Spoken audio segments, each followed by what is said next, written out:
Enable multi-stream.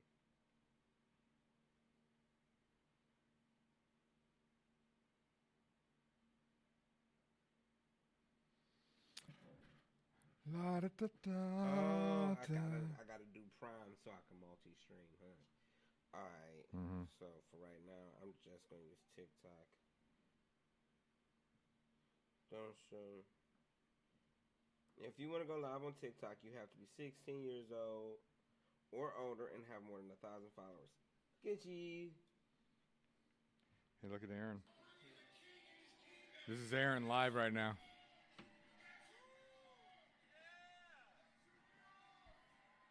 Where's he at? He's on stage playing an electronic drum kit. Mm-hmm. Where's he at, though? He's on stage. Yeah, but in what city? In Canton. How do I?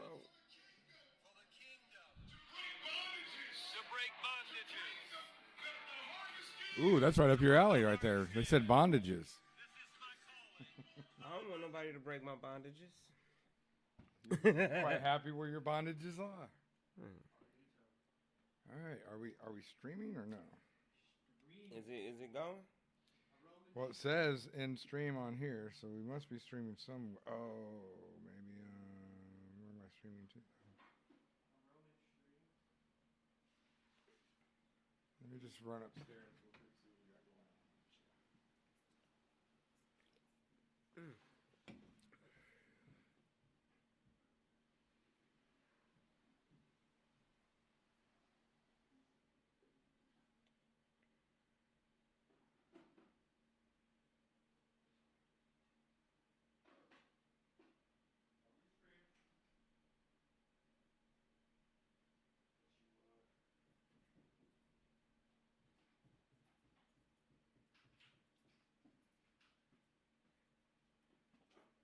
A river runs through it? Looks like right now, our live stream. We're just on the. Oh, no internet. No internet. Oh, I paid the bill. I might have been a few minutes late, but I paid that mug. Oh, wow. You got it? Do we got audio going? We got audio, and that's what our starting stream looks like. And I can transition whenever you're ready. All right, I'm trying to get some science going on here. Trying to science some shit. Got audio, and that's what our starting. And I tried to transition whenever you're ready. Mikey's trying to get some science. So right now, you're just seeing we're starting live soon. Soon, you know, whatever. Why did I not even peep the thing that you put up there? Get some science. So right now, you're just seeing we're starting live soon. I just gave up and hit the button. That's normally my default. Just give up and hit the button. Excuse me. Excuse me. All right. I didn't even notice you had that up there. That's dope. Here we go. I'm going to change this live scene. It should switch us over here in uno momento. See what we get. What do we got here? We're going live. We're going live. Live from Area 67.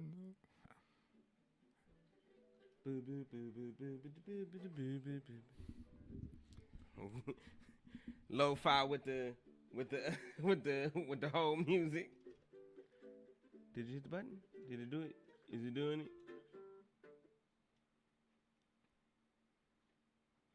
Wait a minute. We got one viewer. That's probably me. Probably you. Wait for it. Wait for it. I feel like the only thing that's working is the. Do I go transition? Yeah.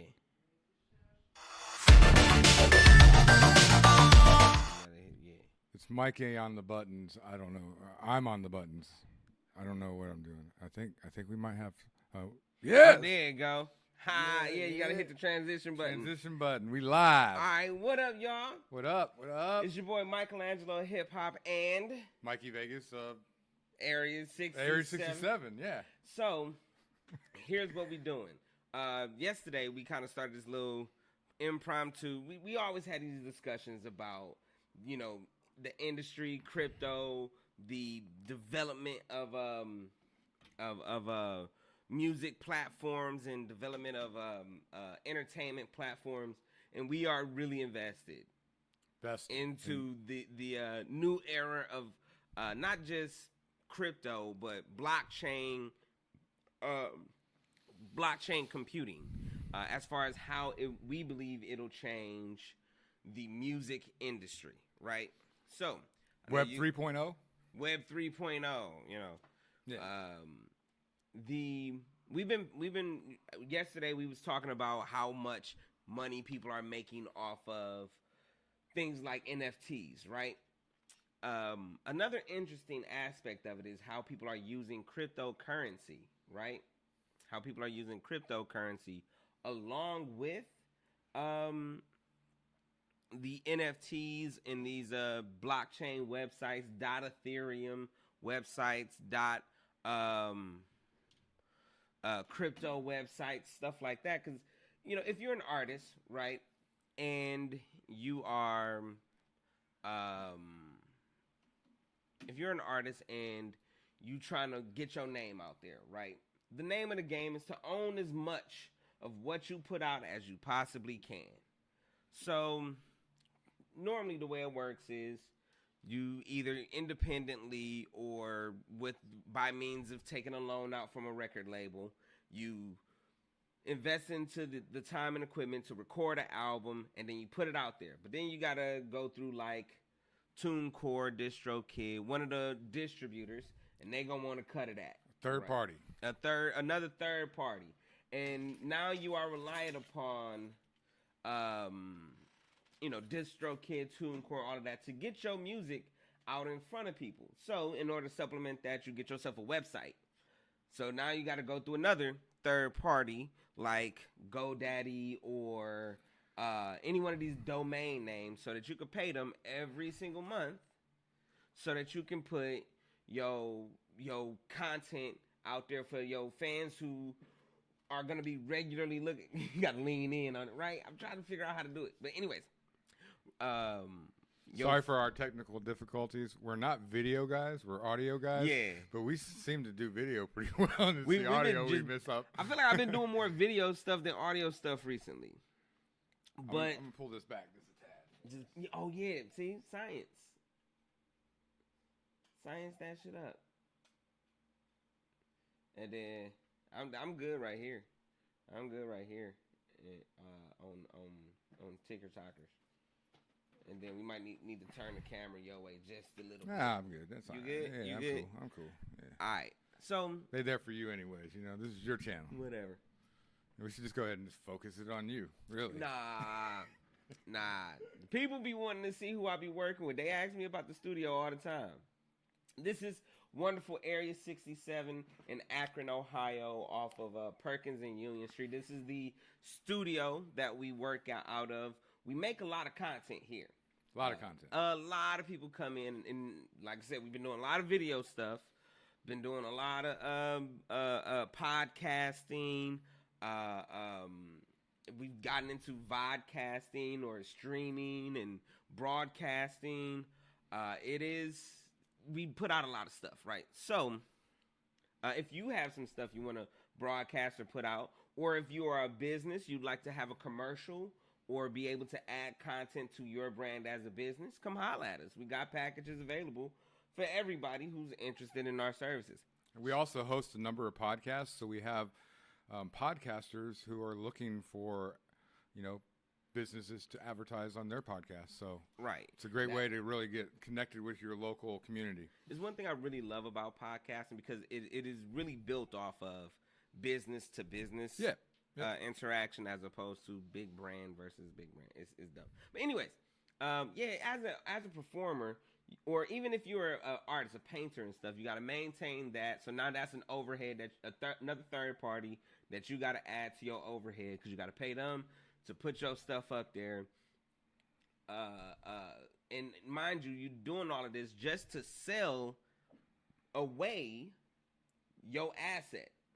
The overhead will still be there, so now you got to make another asset to cover the overhead so that you can sell away more of your assets and not have them Whereas now with like .ethereum websites or .crypto websites, instead of just paying an overhead fee, you just buy it. You own the little digital website. You own that. That's yours.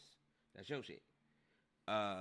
Yours. No Right. more yearly fees to GoDaddy to keep your website, and then you accidentally forget, or your credit card information expired, and you just thought it was on auto pay, and by the time you got to it, and I've experienced this because I had an Area 67 Entertainment.com originally back in like 2006, and Way back in the days. I lost it because of that reason. My credit card, I didn't update it on GoDaddy. Yeah. And then by the time I got to it, I figured I had time. Somebody had already bought it, and they wanted like $4,000 or $5,000 for it. I'm like, man, Right. the hell there is 67 Entertainment. We're starting a whole new company. Right. And then like with cryptocurrency and stuff, like these .ethereum websites pop up in your wallet in the same place. So it's you have it. It's yours. It's not like it's on somebody else's server, because it's on the blockchain and it's linked to your wallet. You have your website. You got access to it anytime you want, Shout out to everybody popping in. The camera way over there, and y'all know I can't see shit. So, hi. But no, we were just talking about some of these new companies that are like, I know if y'all have been paying attention to cryptocurrencies and stuff, you've seen Bitcoin take off as of recently. You've seen Bitcoin go to the sky, right? But people don't know what Bitcoin is, though. And what I often tell people is I look at the utility of currency, right? Because the dollars in your pocket and in your bank account don't do shit but be dollars in your bank account and in your pockets until you spend it. It doesn't do anything. Doesn't do anything for you. Right. You can't do shit with money but spend it, right? However, with stuff like cryptocurrencies, you can add contracts to them. So essentially what a NFT or a crypto coin is, it's a contract. It's a contract. Instead of looking at it like money, look at it like little contracts that you pass and back and forth. And the contract itself is what holds the value. It's the agreement of exchange in value, right? Which is what the money we had used to be. Used to be, but there's that secure factor. Yeah. It's not as secure. People could go rob banks, take the money. Because it's centralized. This is decentralized. Right. This is all decentralized, so there's no government intervention here. There's no, printing of money to. I could put as much Bitcoin in my pocket as I want to, right? I leave it there, do nothing with it, and it'll gain value or decrease value because it remains a liquid asset. It's much like a stock. Yeah, it's an investment into whatever. You know what I mean? Right. Bitcoin is like kind of like you left the service, the server and the servee. You know what I mean? The cosigner and the cosignee area blank, and you just like, it's like a blank check until you're ready to spend it. That's what Bitcoin kind of serves as. But there's other ones like Cello, which allow what Cello does is on their platform it allows your phone to act as like a blockchain node. Right. It allows your phone to be kind of like how we use this to stream, right? The software that we use is operating on a centralized server for the most part. I ain't gonna go too deep into it. It's kind of changing recently, but it's on a centralized server. But instead of it being on a centralized server, if you're doing it with Cello on their platform, your phone's memory is the server. And so now you don't have to worry about sending your personal information or what you are capturing to some strange server in China or Russia or Germany or India, whatever, Detroit, wherever it may be going. Your information is with you. You don't have to send it away and around. Yeah, I went and got him a drink. Thanks to our good buddy Matt for bringing us some really cool platform. People brow already razor? getting ready Brow for razor. people already getting ready for Oktoberfest, and it's there's a lot of Oktoberfest art already hitting platforms too. People own it. Oh yeah, People own it. this could be sold as an NFT piece of art, really. Anything. I mean, think about everything people collect. You know, Right. people collect cans, Beanie Babies, pop cans, stamps, which is what I see like the CryptoPunks things, like just stamps Yeah. that people collect. Yeah. You know what I mean? Stamps used to be a big deal back in the day. Yeah. That was a big thing. People would collect stamps and, or coins, different Mm-hmm. coins and stuff like that. So, I mean, but those were liquidable investments that right, you made. right. They're an asset. And I think that's where maybe the problem of our whole government and economy and this whole world is that we've gone away from having ownership in things. Right. And we're just leasing stuff, renting stuff, You're paying a subscription fee. Yeah, it's like if you want to build any kind of wealth, you're going to have some assets. Right. The things you spend your money on, if after you spend your money you don't have it no more, it's a liability. I saw a cool clip of a video this morning. It was Kanye, and it was somebody interviewing Kanye. I don't remember who it was, and they asked him if he felt like he turned his back on his own culture. And his answer was that he said, hell yeah, that he's not turning his back. He said, hell yeah, I am turning my back to the victimhood mindset. He doesn't believe in victimhood. He believes in doing something for yourself and building value. And he was saying, go buy property, buy land. He said, America is for sale. Go buy land. That's where wealth is built. When you see all these billionaires and multimillionaires, it's not because they have, a lot of cash in the bank. They have a lot of property. They have a lot of land. And he made another point. He was like, what he doesn't like about his culture is that a lot of rappers, they rap about foreign cars. So they're investing their money in foreign cars, things that don't mean anything. They don't have any kind of return in value. They just depreciate as soon as you buy it. A Ferrari is worth damn near nothing after a couple of years. So I don't think it was about as much about, the culture as opposed to the mindset of getting out of a certain economic mindset. Yeah. Of hip hop, which, I'm going to be real. It has gotten a lot better. And I like that we are seeing certain people be more vocal about not just fiscal economics, but like owning stuff. Right. Investing into it, having contracts out, having your contracts be backed by something you own. That type of conversation, I think, definitely helps benefit it. But it is something new. Yeah, it is new because who was out? It was a football player. I want to say Charles Woodson. Maybe Charles Woodson said, Charles Woodson. Like, he wasn't wearing the real jewelry, but he had it because you can liquidate gold. Right. You can go ahead and get your money from that. Right. But he ain't about to walk around with it though.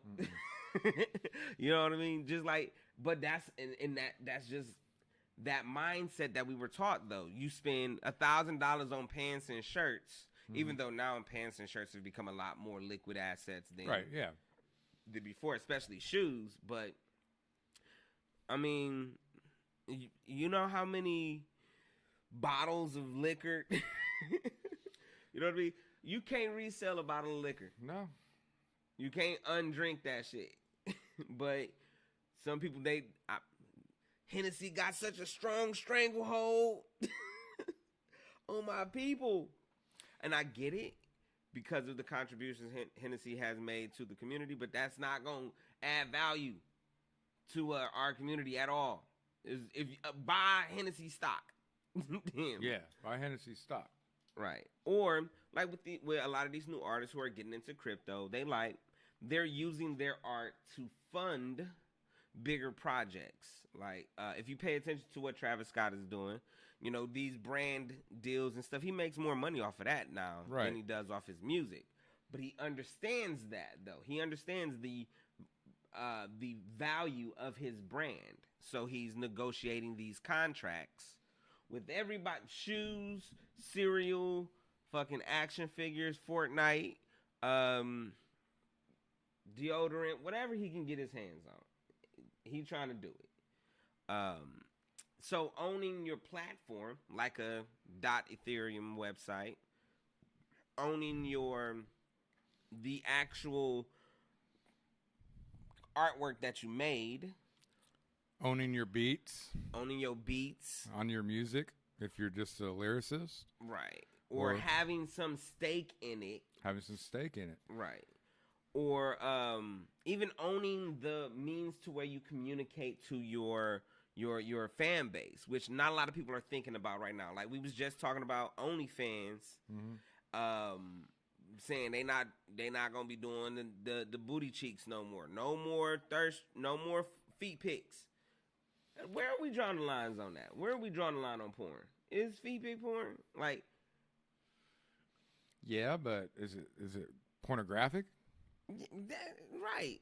Anything is porn if you down bad enough. Right. I mean, until you start putting the genitalia in there, right, then it doesn't really All become I'm saying porn. is OnlyFans, you just got to know this.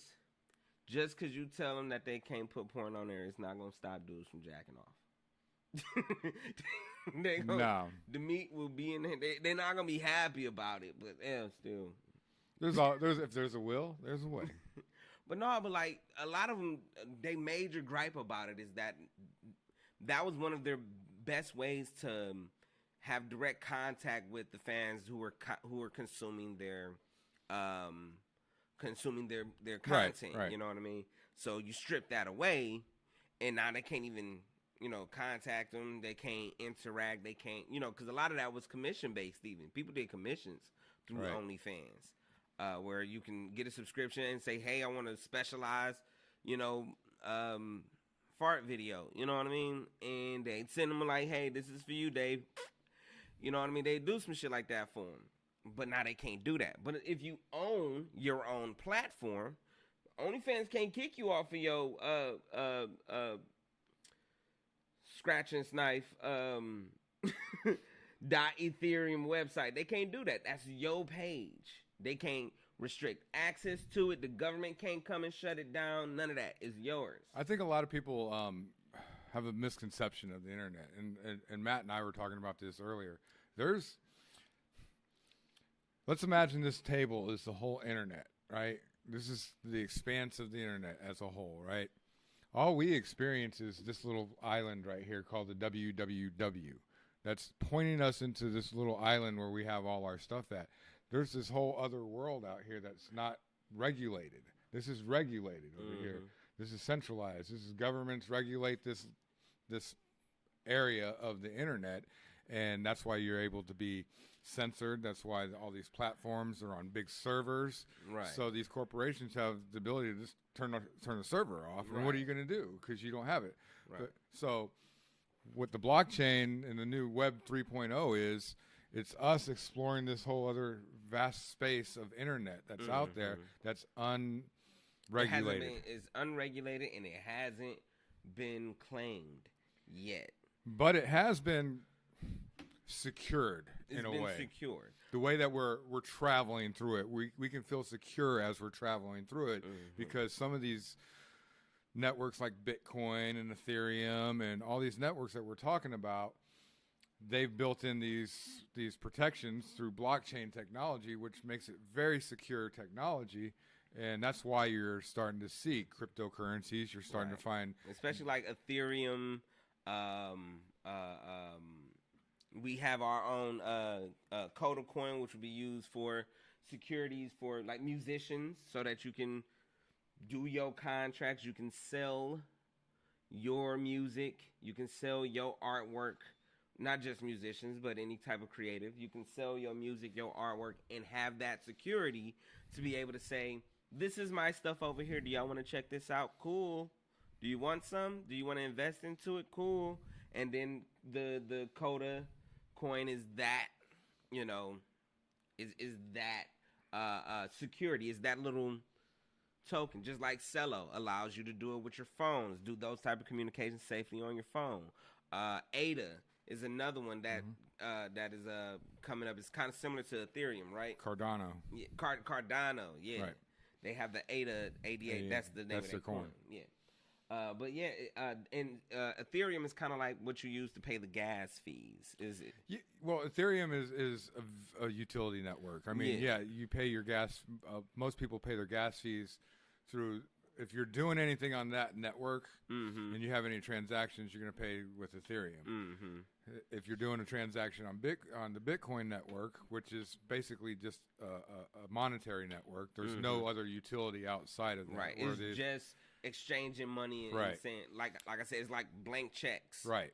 And that's where when Elon came out a couple of months back, remember when he said that they were going to stop, Tesla was going to stop accepting Bitcoin because of the large gas prices and how much energy that it consumes for those difficult transactions to take place. What people don't understand is like the blockchain is just a number, thousands and thousands of computers that are on the Bitcoin network, and everybody is a node and hosts data on that network. And if you're a miner, basically you're just allowing your computer CPU to be used for the computations of these transactions. So if we're doing a Tesla car deal, I would imagine, being that that's a high dollar amount, the transaction has a lot of information. $70,000 at least. Right, so that's going to be a very complicated transaction, which is going to require a lot of CPU usage, which requires a lot of electrical usage, which requires a lot of oil. So I understand where you're coming from. It does cost a lot of money to make a transaction with Bitcoin. But hey, Elon, let's not play about it. You want to be able to take the whole empty, you know what I mean? Right. You want to be able to say, this is Tesla's thing. Right. You want to fill in the blank where Bitcoin leaves that blank open. You want to be able to say, this is whatever company, you know, this is a currency specifically for that. Right. Is essentially going from like a prepaid Visa to a gift card. Yeah. He won't gift cards, not prepaid Visas. Right. And so, you know, doing that, he really opened our eyes to the reality of the Bitcoin situation. That's why, you know, people know it's not a utility network. But if you go on Ethereum, they've got DApps, already decentralized app. That's what a DApp is. If you hear the word DeFi, those are decentralized financial networks like banks and stuff like that that are decentralized. So you can build websites and NFTs. You can have marketplaces People on the are Ethereum even network. hosting virtual space selling virtual space through the Ethereum network. So whatever type of file you are trying to move around, you can use the Ethereum network to kind of, you know, secure it and verify that somebody got paid for it. Somebody gave, and the person who paid for it got what they paid for. And, you know, it makes you feel a lot more secure. And the other secure feature also is that each network, like Bitcoin, has its own standards for their coin contract, for their NFT, right? Ethereum has their own basic coding standard for that. Right. I'm sure Cardano is going to have its own coding. We created our coin on the Binance network. So it has its own, you know, rules and governance and guidelines for creating your NFTs. But the one thing I've found out, they're pretty much universally the same guidelines all across. It's just each network has their own name for what they call that NFT. So on the Binance, I think it was BEP20. Right. Where on another net, like the Ethereum network, it would be called a different name. Yeah. On the Bitcoin, it'd be a different name. So, you know, that's what these networks are doing. What we're going through right now is finding the networks that have the best utilities with Right. the lowest transaction fees, which is not consuming as much energy to do these transactions. I mean, and when people think about like energy costs, I mean, your computer, whenever you run a program, it's gonna get hot. It's gonna use up a lot of energy. That take electricity, and now we talking the more interactions, the more data that's being moved around, more costs of it. You gotta, if let's say you doing, we saw, $1,000, $10,000, $100,000 sales of NFTs and stuff. You want to be able to have access to the processing that can handle that. But most computers that you have at home, they're not about to do that. They can But handle if you small want- little transactions. Yeah. Well, like if I create an NFT, it can handle that transaction. Right, but it can't. Not the sale of a $10,000 Right, sale or something like that. because it's going to use up a lot of energy doing that. However, alternatively, if you were doing something like that, that would be moving that much data, you would have to go to a external server, pay them for access to it, but now you are, you beholden to their rules. Whereas on Ethereum, by owning Ethereum token, you have stake in Ethereum. The more Ethereum you have and the more transactions you do, the more stake you have in it, which means you now have more of a say as well. But you'll never be able to get more say than, like, you wouldn't be able to take over Ethereum because that's going to take more gas. And now at some point it'll become too expensive. You wouldn't have access to enough processing power to overthrow the majority. There's it's a self-built-in, regulating thing, so that you can't say, all right, well, since I got more Ethereum than everybody else, I own this. No, it's gonna be like, yeah, you own Ethereum, but no one's using it, so it's worthless because you own it all. Whereas if I sell you something and you pay me in Ethereum, you also benefit from selling me something using Ethereum. Right, because so it balances the more itself traffic that Ethereum creates in Mhm. transactions, the more value Ethereum goes up. Right. Yeah. So that's But they also have a built-in system with a lot of these coins that I'm not really too familiar with, but I know that there's a burning of coins. yeah. So that they're constantly balancing out that it doesn't get overvalued or undervalued. It kind of stays steady. Right. You know what I'm saying? It has a natural growth. Once it starts feeling like it's unnatural, I think they start burning coin. And I think a lot of these places do it. If you create a coin, they create like maybe 10 billion coins or 100 billion coins. And it's enough to kind of start burning and getting rid of the coins as the demand for those coins goes up. You can kind of Right. balance everything out. Right. Where we don't do that with dollars. And I think that's what we were supposed to do originally. Like literally burn money, Right. old money, right? And Right. as it comes back in, the feds were supposed to take that old money and replace it with new money and burn the old money to get it out of circulation. But I don't think they do that anymore. They just make money. They just printing it now. I don't think. Think about it. Ain't nobody passing out dollar bills, man. On everything. I went to Six Flags. I bought a whole outfit, hat, glasses. Where my glasses at? I got some Wonder Woman glasses, round frames, right? I paid for everything. They don't even take cash at Six Flags. It's just all debit card and Apple Pay. Paid for everything with my face. I had a rare experience today. I had You paid cash? I had two young 21-year-old, 22-year-old kids come in, not kids, young men, and pay me in cash. They paid you in cash? In cash. And they believe more in cash than they do like all this other stuff. I'm like, wow. All right. Wow. I don't know what to do with it, to be honest. I mean, I got cash. I think it's still valuable.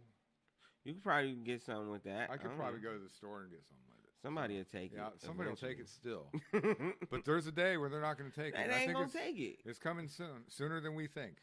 It's gonna be more so about the what can you liquidate that is in your wallet, your digital wallet. Mm-hmm. It's gonna be all about what contracts can you liquidate, because and that's more like bartering than anything. You know, like you can essentially I got some Ethereum contracts, I got some Bitcoin contracts, some blank contracts I can use. I got some Binance and BNB contracts I can burn. I got some, whatever else that we using.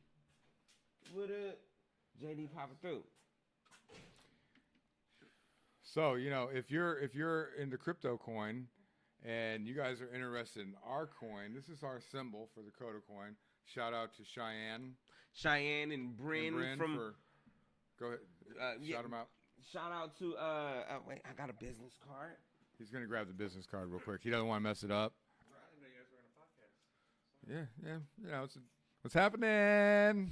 What's happening? Hey, sorry I left some of the stuff out, the stuff last night. It's here at 5 in the morning working on a song with Steve, that demon song, to get it out. You see what I'm saying? We be working up in here. 5 a.m. up here making bangers. I don't be knowing if I'm supposed to say the whole name or not, so I had to go get the card. Moondrop, Bren Blake, and Cheyenne, they helped us design the logo for the Coda coin. They also have been very helpful in, helping us get a lot of the graphics and designs and stuff for it together, because we a bunch of audio guys. Bunch of audio guys. But he's an artist. He draws. I got some stuff. I got some NFTs that I'm dropping for y'all. I got some spicy ones coming hot off the press in just a second. I just got to sit down and take time to upload it. I'm thinking that we should do like a little contest for our viewers, and like if we get to 50 Twitch followers, we'll draw a name from those 50 and maybe give them some Coda coin. All right, let's do that. Let's do like that. 1,000 Coda coin? 1,000 Coda coin. All right, so if we can get to 50 subscribers. On Twitch. On Twitch. 50 subscribers. We're going to start with Twitch first, and then we'll work our way up. What's the Twitch handle for the TikTok followers? It's Mikey Vegas 67 at Twitch. Mikey Vegas 67 on Twitch. Follow him. That's the studio Twitch page. If we can get to 50, we're going to draw from one of our followers. Y'all got 1,000 Coda coins coming right at you. As long as you get set up with your digital wallet, which could be, I would recommend MetaMask. Get you a MetaMask wallet set up on your phones, and I think we should do that every episode, once a week maybe, or once a month. We do a drawing and we give out some Coda coin and get it in some of the hands. Let's get this started. I know I got about 5,000 of y'all on my on my TikTok, so I know 50 of y'all can come over, holla at us, and we can get this popping. I mean, we're already at I think we're down 15. We need 15 more followers. 15 of y'all. And then we can start monetizing on this channel. Mm-hmm. And then we'll go for the next level up. You know what I'm saying? And then maybe kick it up a notch. We'll see what happens. Maybe give away some NFTs and stuff. Maybe some merch. Maybe some merch. We'll see what happens. We might have to make a Coda coin shirt or something like that. I might go ahead and start slapping together some stuff. I might have to do that. But other than that, I figured we might have to. What time is it? Yeah, it's 4:11. We've got stuff to do in about 10 minutes. So yeah, about 10 minutes we might need to go. I'll start feeling it in my bones and stuff. Yeah, it's 4:20 somewhere. It's almost 4:20 here. It's actually 8:20 today, which is which is like 4:20 again. Let me know which strain you guys are out there smoking today. We've got Gorilla Glue. We got Gorilla Glue. And also, good stuff. Makes me talk. Y'all may want to go check on Spotify, Apple Music, any of your platforms. My new single, Smoke Buddy, is available on all platforms. It is a classic one. Call up your Smoke Buddy. Tell him or her what it do. We smoking blunts, we smoking blunts, we smoking blunts. Let me stop. We getting high. But yeah, shout out to Area 67, helped me put that out. Shout out to FYM. Shout out to Versus. He produced the beat. Yeah, I think that's about it. That's all I got for right now. We'll try to be back again maybe tomorrow or Monday. Regularly. This is more regularly than we've been in a year. Shit. I don't think we've ever been this regular. So, you know. Been constipated in the month. Yeah, we got that shit out. Now we're Plus, ready I to go. finished my beer. Yeah. So, with that being said, thanks, Matt, for the beer. Lo-Fi, appreciate you. Thanks, everybody, for tuning in. Oh, also, we got another single dropping soon. What's happening? What's happening is dropping. You're going to hear some production from What's Happening himself, JD. JD just actually put a new beat out on BeatStars yesterday, so go check out our BeatStars page, area67.beatstars.com. What was the new one that we just released yesterday? Thought. I might have to jump on that too while you playing. Yeah. So go look at the beats. Come check us out, Area 67 Music. Go check out Mikey's new single, Smoke Buddy. Get you some of this good beer. Oktoberfest is coming soon, so you got to start testing it out to find out what beer you really want to get fucked up with on Oktoberfest. So, with that being said, cheers. Cheers. We out. We out of here. What up, DJ? What up, G?